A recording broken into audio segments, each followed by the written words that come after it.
નમસ્કાર મિત્રો, એક રાજા પોતાના પાળીતા કૂતરા સાથે હોડીમાં મુસાફરી કરી રહ્યા હતા.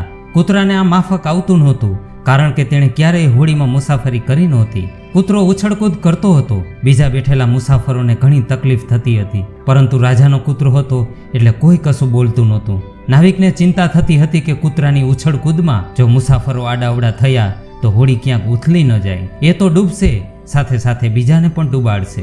પરંતુ કૂતરો તેના સ્વભાવના કારણે ઉછળકૂદ કરતો હતો.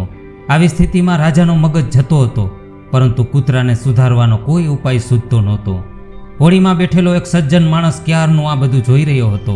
તેનાથી રહેવાયું નહીં. રાજાને કહ્યું, મહારાજ, આપ આજ્ઞા આપો તો આને હમણાં જ સીધો કરી દઉં. રાજાએ તરત હા પાડી. સજ્જન માણસે તરત જ બીજા બે મુસાફરોની મદદથી કૂતરાને હોડીમાંથી પાણીમાં ફેંકી દીધો. કૂતરો તરતા તરતા હોડીને પકડવા લાગ્યો. જ્યારે કૂતરો ખૂબ થાક્યો ત્યારે પાછો તેને હોડીમાં ચડાવી દીધો. બધાના આશ્ચર્ય વચ્ચે કૂતરો હોડીના એક ખૂણામાં મિયાની મીંદડી થઈને બેસી ગયો.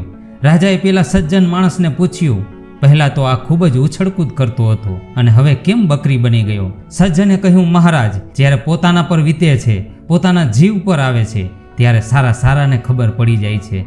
હવે તેને બીજાની પીડા સમજાણી. થોડા સમય પહેલા ઉછળકૂદ કરતો હતો ત્યારે તેને ખબર નહોતી કે તેના હિસાબે આપણે બધા મુશ્કેલીમાં મુકાઈ જઈશું. પરંતુ જ્યારે પોતાનો જીવ જોખમમાં હતો ત્યારે તેને આ હોડીની કિંમત સમજાણી. હવે તે સમજી ગયો છે કે જાનની કિંમત કેટલી હોય. બિલકુલ સાચી વાત છે. કૂતરો તો એક પ્રાણી છે, એને થોડી સમજ છે, પરંતુ નવાઈની વાત એ છે, ભૂલકણો માણસ પણ ભૂલી જાય છે. બીજાની તકલીફો, પીડા તેણે ક્યારેય મહેસૂસ કરવાની કોશિશ કરી છે? જવાબ તમે જાણો છો. પણ જ્યારે પોતાના પર વીતે છે ત્યારે તેને અહેસાસ થાય છે કે તકલીફ, પીડા કોને કહેવાય. આ કન્ડિશનમાં દરેકની અપેક્ષા રહેતી હોય છે કે પોતાના દુઃખમાં કોઈ ભાગ લે.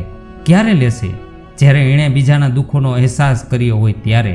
એક માણસ કે મિત્ર તરીકે કોઈની તકલીફ કે પીડાનો અનુભવ આપણે જો કરતા શીખીએ તો નિસંદેહ આપણને પણ એક એવો મિત્ર મળી જશે જે આપણી તકલીફોને સમજી શકે.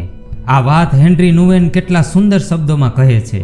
જ્યારે આપણે પ્રમાણિકપણે આપણી જાતને પૂછીએ છીએ કે આપણા જીવનમાં કઈ વ્યક્તિ સૌથી વધુ મહત્વ ધરાવે છે, ત્યારે હંમેશા આપણને એ લોકો યાદ આવે છે જેણે સલાહ, સમાધાન કે ઈલાજની બદલે આપણા દુઃખને વહેંચવાનું પસંદ કર્યું, આપણા ઘા ઉપર હુંફાળા કોમળ હાથ ફેરવવાનું પસંદ કર્યું, જે મિત્ર નિરાશા અને મૂંઝવણની ઘડીમાં આપણી સાથે મૌન રહી શકે, જે દુઃખ અને શોકની પળોમાં આપણી સાથે રહી શકે, જે આપણી નિર્બળતાની વાસ્તવિકતા સ્વીકારીને પણ આપણી સાથે ઊભો રહી શકે.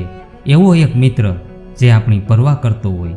મિત્રો, આપને આ વિડીયો ગમ્યો હોય તો લાઈક કરીને શેર કરો, કોમેન્ટ કરીને આપની રાય જણાવો. ચેનલને સબસ્ક્રાઇબ જરૂર કરો જેથી આપને આવા જ વેલ્યુએબલ વિડીયો મળતા રહે. મળીશું એક નવા ટોપિક સાથે. ધન્યવાદ.